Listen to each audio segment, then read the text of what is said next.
உங்களோட உங்க கையால சாப்பிடணும்னு ஆசைப்பட்டேன். நானும் ஒரு அனாதை தானே, அதனாலதான் இந்த அனாதை குழந்தைகளோட நானும் உட்காந்துட்டேன். நீங்க என்னுடைய குழந்தை மேடம். இங்க இருக்கிற அத்தனை குழந்தைகளும் என்னுடைய குழந்தைங்க தானே, அதனால நீயும் என்னுடைய குழந்தைதான். You're right. உங்க வீட்டுக்கு போறேன், நீங்க இங்க இருக்கிறதா செக்ரட்டரி சொன்னார்.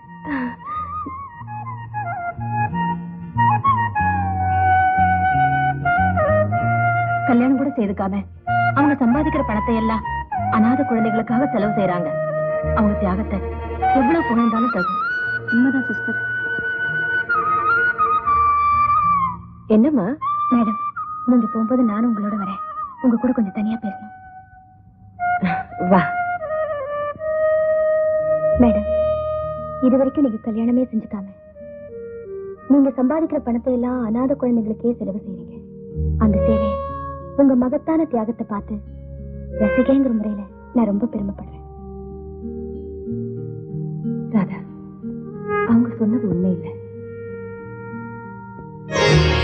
இது பாத்தியா? அப்போ உங்க கணவர் உயிரோட தான் இருக்காரு. ஆனா 2 பேருமே பிரிஞ்சு வாழ்றோம்.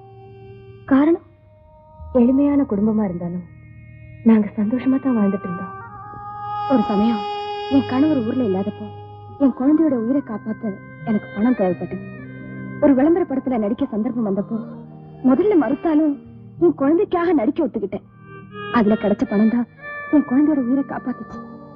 என் கணவருக்கு இந்த விஷயம் தெரிஞ்சப்போ என் மேல சந்தேகப்பட்டு என்ன விபச்சாரியை திட்டி நான் எவ்வளவோ கெஞ்சியும் கேட்காம என்னை வீட்டை விட்டே அனுப்பிட்டாரு.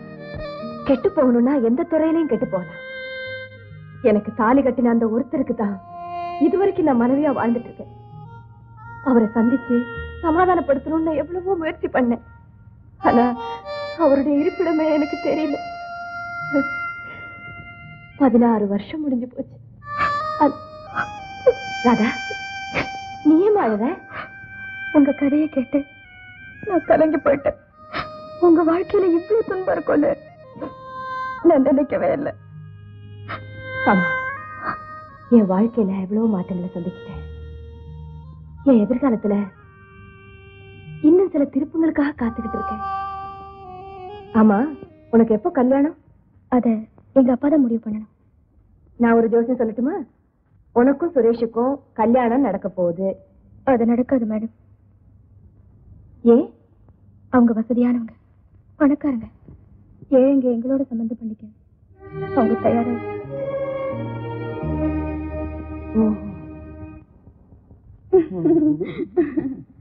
என்னங்க, அன்னைக்கு நீங்க கப்பல் அதிபரோட பையன் சொன்னீங்கல்ல, அதுல என்ன சந்தேகம்?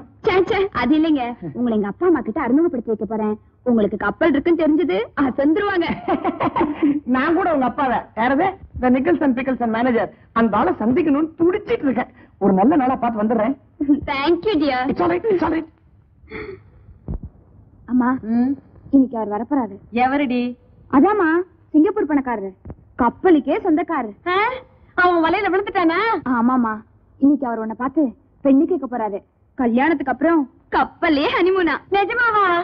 என்னங்க என்னங்க? என்னம்மா என்னம்மா, எப்பவும் இல்லாத மரியாதை எனக்கு. நம்ம பொண்ணு பெரிய புளியங்களையா பார்த்து படுத்துட்டாங்க. அப்போ 3 மாசத்துக்கு நம்ம வீட்டுக்கு புளி பஞ்சமே இல்ல. அடச்சை, உன் சமையல் பத்தி ஒன்ன விட்டு போகாத. சிங்கப்பூர்ல இருந்து பெரிய கப்பல் அதிபருடைய புள்ள நம்ம வீட்டுக்கு பொண்ணு கேட்டு வர போறாரு. வரட்டுமே. இந்த துணியெல்லாம் அவுத்து போட்டுட்டு சூட் எடுத்து போட்டுக்கங்க. பல வருஷமா ஒரே சூட்டை போடுறமா, உடம்பெல்லாம் அரிக்குதும்மா. இன்னைக்கு மட்டும் போட்டுக்கையா. கல்யாணம் ஆன உடனே மாப்பிள்ளையே சிங்கப்பூர்ல இருந்து டசன் கணக்குல சூட் தச்சு கொடுத்துருவாரு. நீ எப்ப கூப்பிடுறியோ வர. நீ என்ன சொல்றியோ சொல்றேன். இந்த கோணியை எப்படி மாட்ட போறோம்னு எனக்கே தெரியல. அவர் முன்னால ஏதாவது வளர்னே திரும்பிடுவேன். திரும்பி ராணி, எனக்கு இந்த ட்ரெஸ் போதுமா, வேற ஏதாவது மாத்திக்கிட்டேன்? இதுவே போதுமா? நல்லா இருக்கு. நல்லா இருக்குண்ணா. ஆமா, மாப்பிள்ளை காபி சாப்பிடுவாரா, கூல் ட்ரிங்க் சாப்பிடுவாரா? அது என்ன மாமா, சின்ன பிள்ளை மாதிரி பபிள் காமியே தின்னுது. பபிள் காமா? சிங்கப்பூர்காரர் தானே, அப்படித்தான் இருப்பாரு. ராணி, வாங்க வாங்க வாங்க. அம்மா வரங்கண்டே. அம்மா, நான் சொல்லல, இவர்தான் சிங்கப்பூர் ராஜா. வாங்க மாப்பிள்ளை. ராணி உங்களை பத்தி எல்லாம் சொன்னா. உங்களை பத்தி கூட என்கிட்ட நிறைய சொன்னா. நான் எதிர்பார்த்ததுக்கு மேல நீங்க ரொம்ப டீசென்ட்டாவே இருக்கீங்க. என்ன செஞ்சீங்க? கும்பிட்டீங்களா? நான் என்னமோ ஏதோ பயந்தே போயிட்டேன். நீங்க உட்காருங்க மாப்பிள்ளை. நான் உட்கார்ட்டேன். மாப்பிள்ளை, நமக்கு சிங்கப்பூர்ல கப்பல் ஓடுதாமே, அதுக்கு பேர் என்ன மாப்பிள்ள? பிருந்தாவன் எக்ஸ்பிரஸ். ஜலக்கிரீட்டா. ஜலக்கிரீட்டையா? ஐயோ, இனிமே நீங்களும் என் பொண்ணு ஜலக்கிரீட்டைக்கு வேற எங்கேயுமே போக வேண்டாம். நம்ம அப்பாரு பேர் என்ன மாப்பிள்ள? நம்ம பாரா? உங்க அப்பாரு? அவர் பேரு ரிஷிகேஷ் கராஞ்சியா. என்ன அது வடநாட்டு பேரா இருக்கு? அவர் ஏகப்பட்ட டாக்ஸ் ப்ராப்ளம், கொஞ்சம் பேரை மாத்தி வச்சிட்டு இருக்காரு. அப்படியா? வச்சுக்கிட்டு நான் எங்க அப்பாவோட மூத்த தாரத்து பையன். மூத்த தாரமா? அப்படின்னா உங்க அப்பாவுக்கு ரெண்டாவது பொண்டாட்டி இருக்காங்களா? இருக்காங்களே, சிங்கப்பூர்ல இருக்காங்க. உய்யா உய்யா உய்யா. என்னது ரெண்டாவது பொண்டாட்டி பேரு சைனாகாரி. பேராது? ஏன் மாப்பிள்ள, அந்த உய்யா உய்யா உய்யாவுக்கு குழந்தை குட்டிங்க இருக்குதா? நம்ம கப்பல்ல பங்குக்கு வருமா? இதெல்லாம் அவங்கள பங்கே கிடையாது. ஏன்னா ஏற்கனவே அரேபியால ஒரு 6-7 எண்ணெய் கிணறு அவங்க பேருக்கு எழுதி வச்சிட்டோம். ஏன் மாப்பிள்ள எல்லாத்தையும் அவங்க பேர்ல எழுதி வச்சிட்டீங்க? 1-2 கிணறு நம்ம பேர்ல எழுதி வைக்க கூடாது? இந்த ஸ்டவ்வுக்கு உதவுமே. இப்பதான் டீசென்ட் சொன்னேன். என்ன மாதிரி இதெல்லாம் போய் அவர்கிட்ட அல்பதமா கேட்டுக்கிட்டேன். பரவாயில்ல, ஒரு மாமியார் இது கூட கேட்க கூடாதா? அதானே. என்ன கும்பிட்டீங்களா? பரவாயில்ல, இருக்கட்டும். என்னங்க இங்க வாங்களே, நம்ம சிங்கப்பூர் மாப்பிள்ள வந்திருக்காருங்க. யார கூப்பிடுறீங்க? எங்க வீட்டுக்காரரு. பிக்கிள்ஸ் அண்ட் நெக்கிள்ஸ் கம்பெனில மேனேஜரா இருக்காரு. ஓ, மிஸ்டர் பிக்கிள்ஸ். பிக்கிள்ஸ்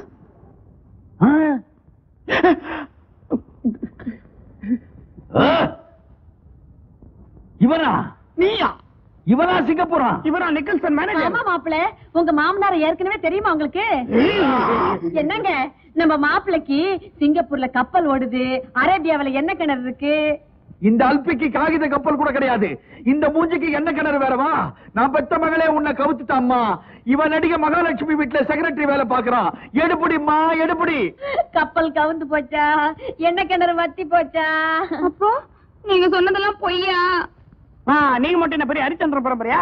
பிக்கல்சன் கம்பெனி மேனேஜரா இது? மகாலட்சுமி அம்மா வீட்டுல பிக்கல்ஸ் ஊறுகாய் போடுற சமயக்காரர். குலாப் ஜான் செய்ய சொன்னா சக்கரைக்கு பதிலா உப்பு போடுறான். கேட்டா குலோப்பு ஜான்ன்றான். 7 o'clock பிளேட் எடுத்து மூஞ்சில கோலம் போடுவேன். பல்ல தூள் தூளா உடைப்பேன். ஜாக்கிரதை. என்ன சொன்ன?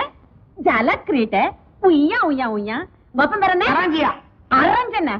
ஏண்டி பல்ல இழுச்சதே இழுச்ச, ஆளை எடை போட்டு இழுக்கிறது இல்ல? இவர் ஃப்ராடுன்னு எனக்கு எப்படிமா தெரியும்? இவனை சும்மா விடக்கூடாது, போலீஸ்க்கு போன் பண்ணுங்க. சும்மா நிறுத்துங்கடி. நிறுத்தி. என்னமோ இத போய் பெருசா பெருசு பண்றீங்க. ஒரு காதலுக்காக போய் சொன்னா அது தப்பா? இவரும் ஃப்ராடு, நானும் ஃப்ராடு. என்னமோ பெருசா அதை வேணா விட்டுறேன். பெரிய தேவதாஸ் பார்வதி காதல் இது. ராணி, இனிமே நான் உன் அடியோட மறந்துட்டேன். உனக்கு வேற வழியே கிடையாது. என்ன மறந்துரு. இதுக்கு விமோச்சனமே இல்லையா? நீயா வந்து என் காலில் விழறதான் ஒரே விமோச்சனம். கரண்டி, நான் வரையா. போடா சொரண்டி. போடா. தெரியுமா? அம்மா கவலைப்படாத, அவனுக்கே உன்னை கல்யாணம் பண்ணி வைக்கிறேன். கல்யாணம் பண்ணி வைப்பீங்களே? நான் கொடுக்க மாட்டேன். இவன் ஒரு விவசாய கட்டவா. நடிகை மகாலட்சுமி இருக்காங்களே, அந்த அம்மாவுக்கு இந்த மேட்டர் தெரிஞ்சதுன்னா 2 பேர் வேலையும் போயிடும். பேசாம இவங்க 2 பேருக்கும் கல்யாணம் பண்ணிட்டு நாம 2 பேரும் என்ன 2 பேரும் கோயிலா சேத்திரமா போலான்னு சொன்னேன். நீங்க போங்க.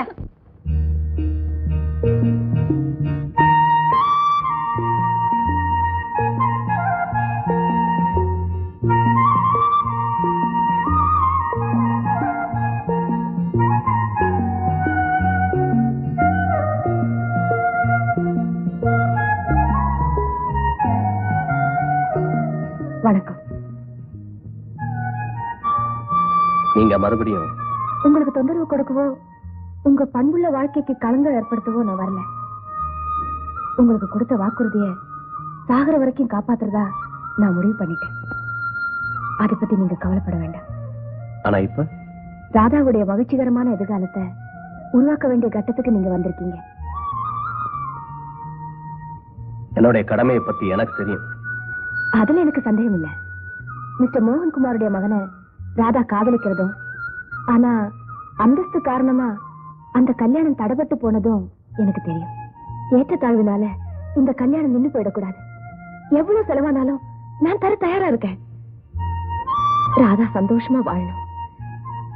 நம்முடைய உறவை உலகத்துக்கு எப்படி மூடி மறைச்சாலும் தாய்மைங்கிற உணர்ச்சியை என்னால கட்டுப்படுத்த முடியல. எத்தனை லட்சம் செலவானாலும் பரவாயில்ல.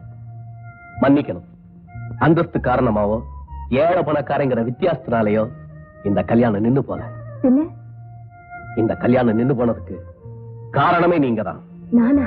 ஒரு நடிகையினுடைய மகளை அவங்க மருமகளா ஏத்துக்க தயாரா இல்ல. நான் தான் ராதாவுடைய தாய்ங்கிறது அவங்களுக்கு எப்படி? பொய் சொல்ல விரும்பல. நான் தான் அவங்ககிட்ட உண்மையை சொன்னேன்.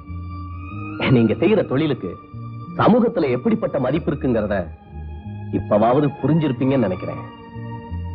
நீங்க போகலாம்.